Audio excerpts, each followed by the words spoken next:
Oke, welcome back my channel. Kembali lagi di channel Sarjaya di AW. Nah, teman-teman, saya ucapkan selamat datang kembali di channel ini. Jadi bagi yang pertama kali datang ke channel ini, saya sampaikan bahwa di sini kita akan belajar terkait akuntansi, tapi menggunakan komputerisasi. Jadi di sini saya akan berbagi tips dan trik yang menarik yang teman-teman bisa manfaatkan supaya menyusun laporan keuangan itu lebih mudah, teman-teman. Oke, sebelum kita lanjut ke materi yang akan kita bahas ini, saya mohon bagi teman-teman yang belum subscribe channel ini agar subscribe dulu, dan jangan lupa jika video dalam setiap presentasi yang saya sampaikan ini menarik atau bermanfaat, silahkan klik tombol like dan juga share ke teman-temannya. Oke, langsung saja teman-teman, kita masuk ke pembahasan sedikit teoritis lah. Tapi di sini saya akan memberikan pembahasan yang porsinya tidak terlalu berat, jadi mudah untuk dipahami. Yang pertama teman-teman, sebelum memulai menyusun laporan keuangan untuk usaha atau sekedar belajar saja di prodi akuntansi atau di jurusan akuntansi, teman-teman harus pahami dulu yang namanya konsep dasar dari ilmu akuntansi itu sendiri. Nah, di mana akuntansi itu sebenarnya sederhananya hanya untuk mencari keseimbangan antara harta. Jadi antara harta itu sama dengan hutang. Jadi utang ditambah dengan modal. Oke, jadi begini teman-teman, yang harus dipahami adalah semua yang dimiliki oleh teman-teman, usaha teman-teman, misalkan teman-teman punya laptop, itu kan harta sebenarnya. Nah, laptop ini teman-teman peroleh dari mana? Jadi sumbernya dari mana? Apakah teman-teman pinjam dengan cara kredit atau ke pembiayaan, atau teman-teman gunakan uang sendiri, atau gabungan dari pinjam sebagian kemudian menggunakan uang sebagian. Tapi di sini teman-teman jangan mengartikan bahwa modal yang dimaksud di sini harus selalu uang, jangan. Di sini yang dimaksud modal secara logikanya itu adalah sumber dari harta yang teman-teman miliki. Misalnya harga laptop tadi kita ilustrasikan 2 juta. Jadi seperti ini, 2 juta. Nah, 2 juta ini teman-teman pasti ada sumbernya. Apakah teman-teman misalkan pinjam dengan DP 500.000. Oke. Dan DP dengan menggunakan uang sendiri 500.000. Dan sisanya teman-teman kredit, berarti 2 juta kurang 500.000. Jadi seperti ini, bahwa modalnya teman-teman itu berkurang 500.000 karena membeli laptop secara istilahnya kredit tapi DP dulu, dan utang ini nanti berikutnya hutang ini akan secara beransur-ansur akan dibayar. Jadi seperti ini. Nah, saya supaya lebih mudahnya akan memulai dari akun terlebih dahulu. Jadi jika teman-teman belajar akuntansi pasti akan mengenal yang namanya akun. Akun ini kunci dari laporan keuangan yang teman-teman buat. Nah, akun itu sebenarnya sudah ada standarnya, dan sebenarnya itu akun adalah secara logikanya itu merupakan bahasa bisnis atau yang mudah dipahami oleh semua orang. Jadi kita melihat misal bahasa sederhana atau contoh akun sederhana itu adalah kas, kemudian ada piutang, persediaan. Nanti teman-teman bisa cek lah untuk daftar akun, dan bisa juga cek di video-video saya sebelumnya. Teman-teman harus paham ini. Kas, kalau misalkan teman-teman saya isi di sini 1.000, jadi sudah pasti teman-teman akan tahu bahwa saya mempunyai uang tunai sebanyak 1.000. Jadi kalau misalkan piutang saya isi di sini 1.500, nah teman-teman pasti akan tahu juga, walaupun bukan saya menjelaskan secara rinci, tapi teman-teman tahu bahwa saya masih punya uang yang akan diterima di luar sebesar 1.500. Jadi kalau saya sih sebenarnya akun ini bahasa bisnis lah yang kita gunakan supaya kita bisa menyampaikan informasi atau kondisi keuangan kita kepada orang lain, dan orang lain pun mengerti dengan saldo yang ada di laporan kita. Nah, yang perlu teman-teman bedakan adalah klasifikasi dari akun ini. Karena akun ini jumlahnya tidak terbatas untuk masing-masing jenis usaha. Jadi boleh disesuaikan sendiri. Hanya saja untuk pengklasifikasiannya atau pengelompokannya teman-teman harus pahami supaya mempermudah teman-teman dalam membuat laporan keuangan. Nah, saya berikan contoh, jika teman-teman belum cek video saya sebelumnya untuk membuat aplikasi Excel akuntansi yang dari seri 1 sampai dengan seri 8, teman-teman boleh cek dulu. Nanti saya lampirkan di linknya di bawah sini di deskripsi. Jadi teman-teman cek dulu. Nah, di sini saya telah memberikan pemetaan klasifikasi akuntansi, akun dari akuntansi ini yang secara umum digunakan oleh masyarakat. Jadi ini secara umum digunakan baik di software-software yang mahal atau sampai yang software-software murah atau yang dibuat juga dengan Excel. Nah, yang pertama adalah kas. Kas itu teman-teman harus tahu bahwa kas ini, yang dimaksud dengan kas ini semua uang tunai, baik itu sifatnya fisik lah, uang yang sifatnya fisik, baik yang dilaci, kas kecil. Jadi bisa dikelompokkan lagi dari kas ini, turunannya boleh kas kecil, kas besar, kemudian kas laci, kas kasir 1, kas kasir 2. Intinya ini adalah uang tunai. Uang tunai ini atau kas ini saldo normalnya secara accounting itu harus didebet. Jadi ini sudah formula teman-teman. Jadi teman-teman harus pahami ini dulu. Jadi ini sudah formula. Saldo normal itu bahwa jika kas ini yang tadinya kas ini 0 kemudian berubah menjadi 1, berarti bertambah dari yang tadinya 0 dan menjadi 1, maka teman-teman simpan saldonya di debit seperti itu. Kalau misalkan yang tadinya 1 kemudian menjadi 0, secara logika berkurang, makanya harus disimpan di saldo tidak normal atau kredit.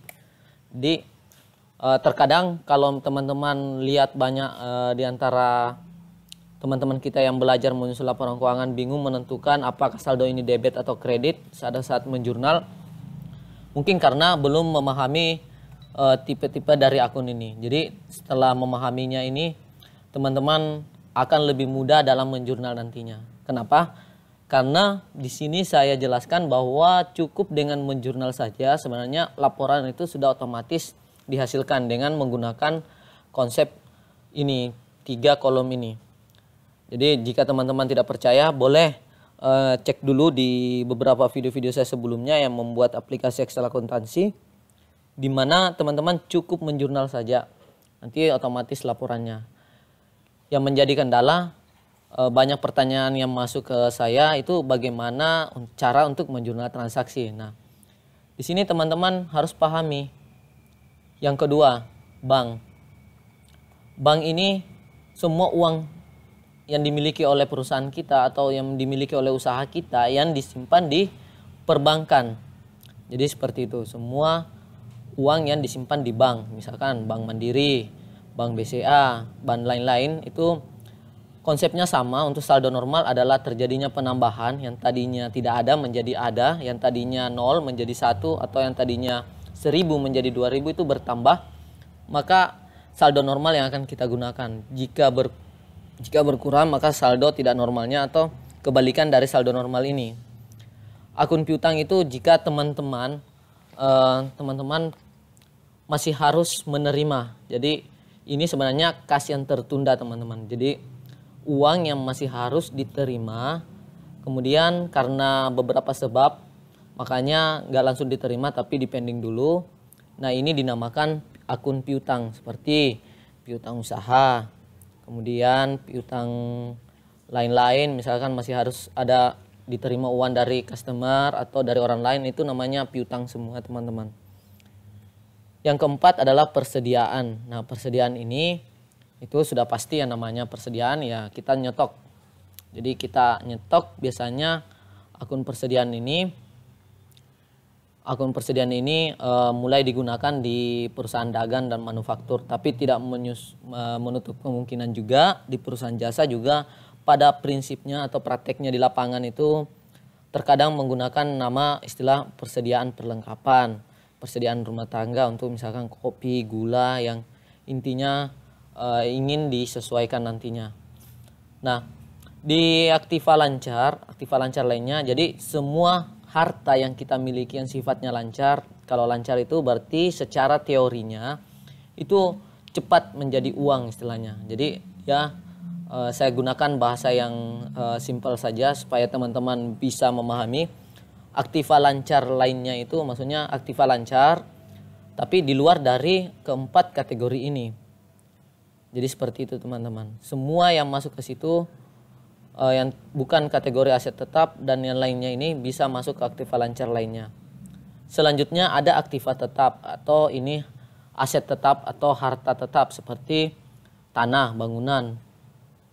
Tapi ini jenis akunnya memang untuk pengelompokannya sudah diatur bahwa yang pertama dari aset tetap itu adalah tanah, kemudian yang kedua bangunan, ketiga kendaraan, 4 mesin dan peralatan, 5 mebel atau perabot atau semua yang terbuat dari kayu atau yang tidak ada, istilahnya biasa juga diartikan di perusahaan itu yang tidak ada mesin-mesinnya. Jadi itu semua masuk ke mebel atau perabot. Nah, di aset tetap ini, khusus aset tetap ini akan ada penyusutan, namanya akumulasi penyusutan, di mana secara logika bangunan yang kita miliki untuk setiap tahunnya nilainya jika kita jual itu tidak akan bertambah teman-teman, makanya harus ada penyusutan. Misal teman-teman taruhlah beli kendaraan seharga 150 juta. Kendaraan tersebut dipakai 1 tahun atau 2 tahun, teman-teman mau jual. Apakah harganya lebih besar dari 150 juta atau malah turun? Nah, pastinya secara logika akan turun harganya karena sudah digunakan. Penurunannya inilah yang dinamakan dengan penyusutan atau depresiasi. Dalam arti ya, katanya itu susut teman-teman. Nah, khusus di aset tetap ini, aktiva tetap ini, tanah tidak disusutkan karena tanah semakin lama, semakin hari itu biasanya harganya akan semakin naik teman-teman. Oke. Sekarang akun hutang. Akun hutang, kemudian akun hutang itu berarti kita punya kewajiban kepada orang lain atau kepada vendor-vendor lain. Hutang jangka panjang. Hutang jangka panjang ini biasanya umur kreditnya itu di atas 1 tahun teman-teman. Kemudian hutang lancar lainnya. Hutang lancar lainnya itu di luar dari akun hutang dan hutang jangka panjang. Misalkan hutang gaji atau pokoknya di luar dari akun hutang. Yang dimaksud dengan akun hutang ini khusus untuk hutang ke supplier atau pemasok barang kita. Selebihnya itu bisa masukkan ke hutang lancar lainnya. Dan modal. Ya, modal ini kelompoknya memang kalau kita kategorikan di pertama tadi, ini dibuat khusus harta, hutang, dan modal. Oke. Jadi di sini saya pisahkan dulu teman-teman supaya Anda bingung. Jadi untuk harta untuk kas sampai dengan modal ini posisinya dalam laporan keuangan tipenya ini masuk ke neraca. Jadi itu cara paling sederhana untuk membedakan mana posisi akun ini dalam laporan, apakah dia di neraca atau laba rugi. Jadi ini teman-teman harus tahu dari sini bahwa untuk kas sampai dengan modal itu posisinya tipe akunnya semua itu nanti akan masuk ke laporan neraca. Oke, nanti kita bagi lagi kalau pembagiannya secara detailnya. Untuk kas sampai dengan akumulasi penyusutan, jadi yang warna kuning ini, Jadi akun kas sampai dengan akumulasi penyusutan ini masuk kelompok aktiva atau aset atau harta. Akun hutang dengan hutang lancar lainnya itu masuk kategori kewajiban dan modal tersendiri. Jadi modal itu, makanya ini sebenarnya kalau dimasukkan di konsep yang awal tadi yang kita bahas ini, harta, hutang, dan modal, maka ini dia cerminannya teman-teman. Jadi ini harus seimbang antara total yang kuning ini, total harta harus sama dengan hutang, total hutang ini ditambah dengan modal. Oke. Selanjutnya ada namanya, kalau dalam teman-teman, dalam teori ilmu akuntansi ini dinamakan akun real, di mana saldonya ini akan selalu ikut teman-teman, dia terakumulasi. Jadi mulai dari buka usaha sampai dengan tutupnya itu saldonya ini akan selalu, walaupun minus akan tetap terhitung muncul di laporan karena sifatnya dia akumulasi. Akumulasinya itu berarti dari bulan 1 misalkan dirikan perusahaan, bulan 2, bulan 3 saldonya terus dijumlahkan. Oke. Untuk pendapatan HPP, pendapatan lainnya, biaya dan biaya lainnya ini dalam kelompok laporan itu masuk di kategori laba rugi. Jadi ini teman-teman yang selama ini untuk dipergunakan untuk mengetahui apakah di periode ini kita untung atau malah buntung. Jadi seperti itu teman-teman. Jadi pendapatan ya sudah pasti dari pendapatan usaha, kemudian harga pokok produksi atau HPP itu harga pokok penjualan. Itu kalau misalkan usahanya dagang berarti dia harga beli dari barang dagangannya. Jadi total semua teman-teman supaya bisa tahu berapa keuntungan kotor dari usaha ini. Mungkin teman-teman bisa nanti cek bagaimana format dari laporan laba rugi. Jadi saya hanya jelaskan dulu bagaimana sekilas mempelajari mengenai tipe-tipe dari akun ini. Karena ini penting sekali pada saat nanti teman-teman belajar menjurnal. Oke. Ada yang namanya pendapatan lainnya. Pendapatan lainnya itu pendapatan yang timbul di luar dari aktivitas usaha teman-teman yang paling utama. Misal teman-teman jualan makanan, misalkan nih jual makanan. Berarti jual makanan itu adalah pendapatan, tapi misalkan jual juga misalkan di luar dari itu jual, taruhlah pembungkus sisa makanannya kita jual, itu namanya pendapatan lain karena bukan aktivitas utama. Seperti itu. Ada biaya semua yang dikeluarkan kayak misalkan gaji, listrik, semua harus dihitung. Semua yang dikeluarkan kemudian di total itu jadi biaya. Nanti bisa dibagi, di drop down, diatur akunnya teman-teman, bisa jadi misalkan biaya administrasi dan umum, biaya gaji, biaya operasional, kemudian biaya marketing, itu nanti diatur saja teman-teman. Dan ada biaya lainnya, biaya yang sifatnya ya sesekali lah atau enggak rutin, atau misalkan rutin tapi jumlahnya kecil, jadi bisa masuk ke biaya lainnya. Intinya teman-teman harus pahami dulu ini supaya memudahkan dalam menjurnal, karena yang kita ikuti di sini hanya saldo normalnya saja. Misal teman-teman, saya berikan contoh sederhana saja bagaimana ini, misalkan pembelian barang dagang. Nah, pada saat pembelian barang dagang ini teman-teman, sebelum masuk ke sini saya sampaikan dulu, teman-teman harus pahami dulu yang namanya proses bisnis dari usaha teman-teman. Atau misalkan kalau misalkan sekedar belajar, teman-teman harus memahami proses bisnis itu sendiri. Di mana proses bisnis itu dia dibagi menjadi beberapa kelompok. Misalkan ini teman-teman ada proses bisnis penjualan, kemudian ada proses bisnis pembelian, ada proses bisnis kas bank. Ini saya total saja. Kas bank itu meliputi pembayaran dan penerimaan, atau kita ini saja pembayaran, ini penerimaan, pembayaran uang dan penerimaan uang. Kemudian ini ada aset tetap dan terakhir penyesuaian. Nah, teman-teman, ini sebenarnya yang paling dasar lah. Harus diketahui dulu bahwa teman-teman setelah memahami proses bisnisnya itu bisa mempermudah dalam menjurnal, karena sifatnya dalam menjalankan usaha itu transaksi akan berulang, teman-teman. Transaksi akan berulang. Nanti setelah berulang ini akunnya akan sama, tapi angkanya saja yang berubah dengan tanggal transaksinya.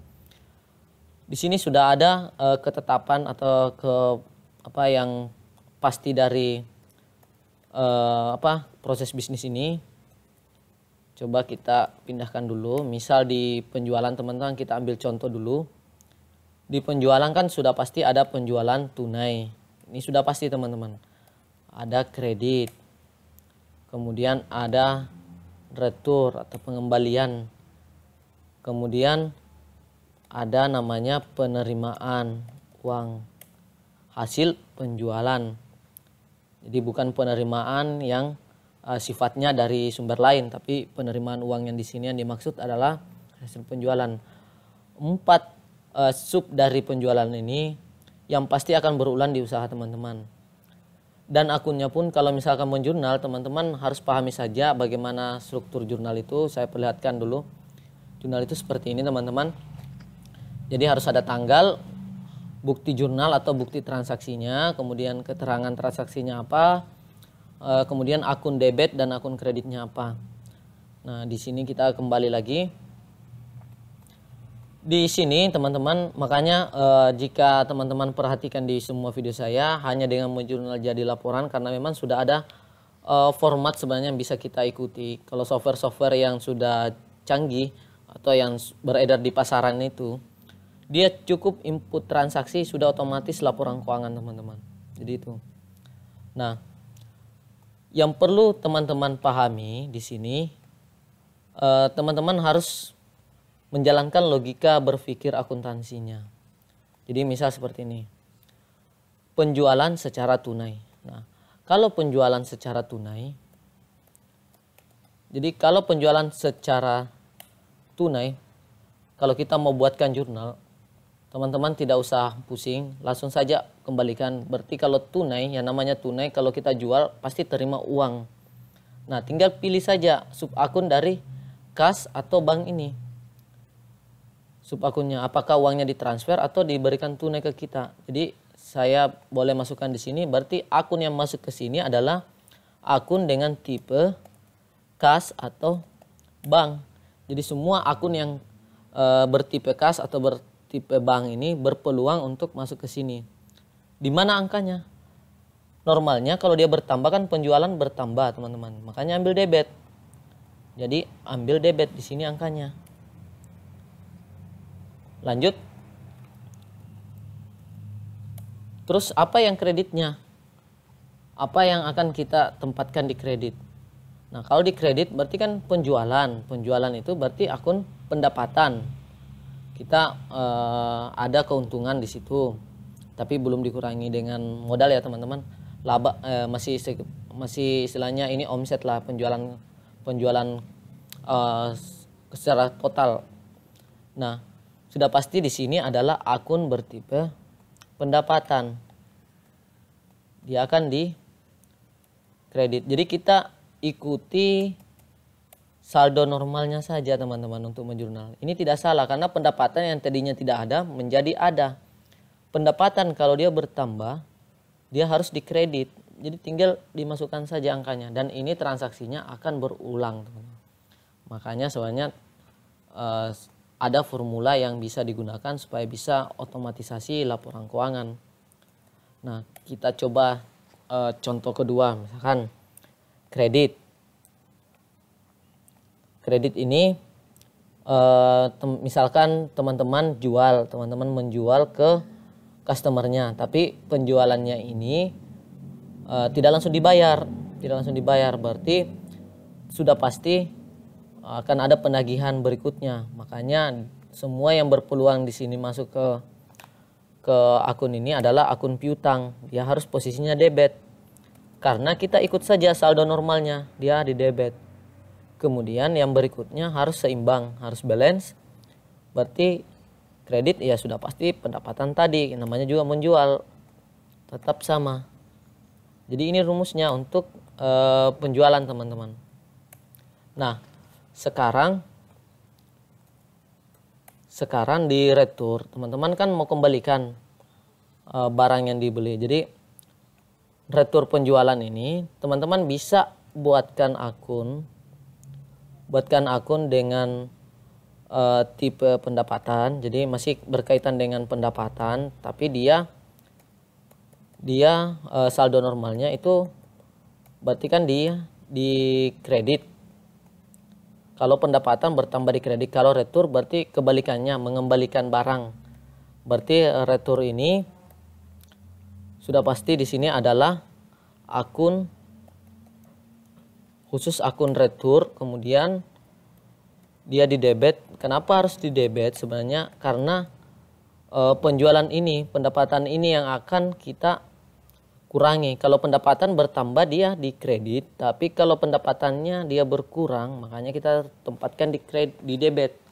Nah, akun retur ini sebenarnya bisa digantikan dengan akun pendapatan. Pendapatan ini yang dikembalikan. Hanya saja kita perlu mengetahui dalam laporan secara detail berapa barang yang dikembalikan. Karena kalau menggunakan pendapatan ini tidak akan kelihatan berapa pengembalian kita dalam periode itu. Makanya dibuat akun tersendiri dengan nama retur penjualan. Hanya saja retur penjualan ini posisinya juga sama, dia dikelompokkan di bagian pendapatan. Tapi saldo normalnya itu debit karena kebalikan dari pendapatan tadi. Nah, terus apa yang akan dikredit? Yang dikredit bisa jadi dua kemungkinan. Apakah kalau misalkan penjualannya tunai, berarti kita harus kembalikan uangnya customer. Lalu misalkan pinjam, berarti kita harus mengurangi piutangnya piutangnya customer kita. Karena kas dan piutang ini jika dia berkurang berarti saldo tidak normalnya ada di kredit. Berarti tinggal ikuti saja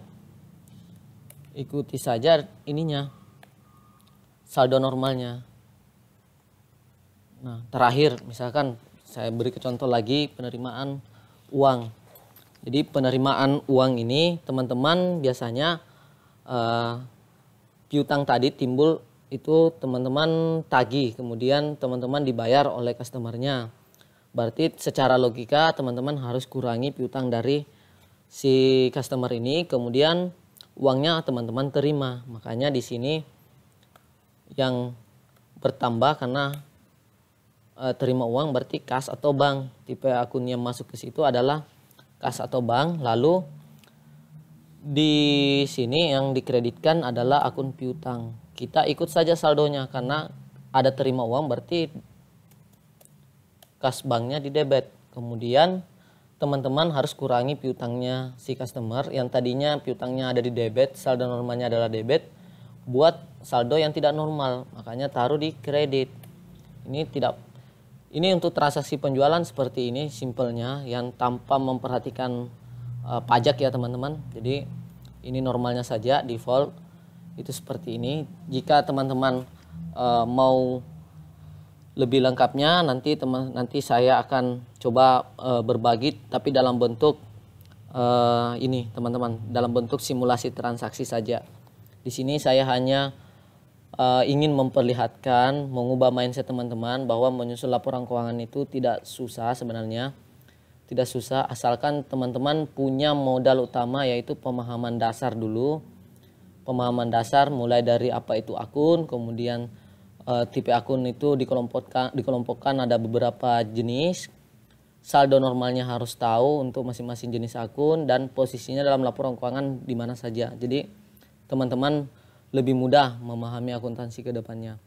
Dan inti dari pembahasan ini sebenarnya untuk akuntansi itu gak perlu dihafal kayak bagaimana sekali, tapi yang terpenting dari teman-teman harus sering praktekkan, harus rutin. Jadi makanya kalau misalkan ada yang mendaftar menjadi bagian accounting di perusahaan, itu kalau berjalan 2-3 tahun itu akan jago akuntansinya, karena sudah dihadapkan oleh kasus-kasus baru dan dari kasus itu dia belajar bagaimana jurnal yang harus dihasilkan. Untuk mempercepat proses penyusunan laporan keuangan, teman-teman tidak perlu pusing atau tidak perlu istilahnya menganggap bahwa itu sesuatu hal yang sulit, karena sebenarnya sudah ada format yang bisa digunakan menggunakan komputer Excel, jadi tidak perlu lagi memindahkan secara manual. Ini ada teman-teman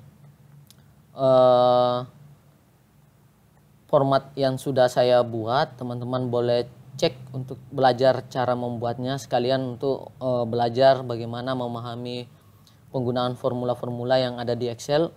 Ini teman-teman cukup jurnal, maka otomatis laporan keuangan ini akan dihasilkan teman-teman. Bagi teman-teman yang agak sulit untuk mengikuti video dari awal sampai akhir, itu boleh teman-teman jika ingin mengambil file yang sudah jadi untuk file latihan seri belajar membuat aplikasi Excel akuntansi dan video-video sebelumnya, bisa cek di link deskripsi video saya. Di situ akan ada langkah untuk memperoleh filenya. Dan jika teman-teman yang serius, betul-betul serius atau mempunyai usaha dan ingin mendapatkan file yang sudah bagus, jadi saya namakan di sini ExactVS 01. Jadi filenya ini sudah jadi, tapi khusus saya peruntukkan bagi teman-teman yang punya usaha. Jadi bukan untuk belajar lagi teman-teman. Karena di sini lebih ke penggunaan. Jadi cukup menjurnal, maka semua laporan keuangan, rincian, departemen dan proyek ini akan otomatis dihasilkan. Kurang lebih 11 laporan teman-teman. Itu hanya mengandalkan daftar akun ini berdasarkan tipe akunnya saja. Jadi dari sini teman-teman, saya harapkan bisa belajar dulu bagaimana dasar dari laporan dasar dari persamaan dasar akuntansi itu. Nanti teman-teman bisa cek-cek video saya. Yang ingin membuat sendiri aplikasi atau langsung menggunakan boleh hubungi saya. Tapi kalau yang khusus ExactVS 01 saya sarankan bagi yang punya usaha saja, karena bukan untuk belajar tapi untuk digunakan dalam usaha, mempermudah teman-teman dalam menyusun laporan keuangan. Menyusun laporan keuangan dengan Excel secara manual juga bisa, tapi pastinya membutuhkan waktu teman-teman. Membutuhkan waktu, jadi teman-teman boleh gunakan file ini, atau jika usahanya masih kecil atau budgetnya masih low, bisa mengambil file dari latihannya, tapi memang masih sederhana teman-teman. Masih sederhana sekali tampilan dan laporan yang dihasilkan, tapi paling tidak ini bisa menghasilkan neraca dan laba rugi secara otomatis. Belum ada arus kas, buku pembantu piutang, buku pembantu hutang, serta departemen dan proyeknya. Oke teman-teman, semoga pengantar pertama sebelum kita mulai ke video berikutnya yang insya Allah saya akan membahas terkait simulasi transaksi masing-masing jenis usaha menggunakan file latihan ini yang telah kita buat sama-sama, supaya teman-teman lebih memahami. Saya hanya memberikan dulu pengantarnya. Oke, semoga teman-teman semakin minat untuk belajar, dan jangan lupa tunggu update-update video berikutnya dari saya, karena di video berikutnya ini kita akan mulai seri belajar yang baru lagi, di mana kita hanya fokus di latihan menjurnal, latihan membuat transaksi dari simulasi-simulasi transaksi per jenis usaha, jasa, dagang, dan manufaktur. Oke, cukup sekian teman-teman dari saya. Salam Sarjayadi Awe.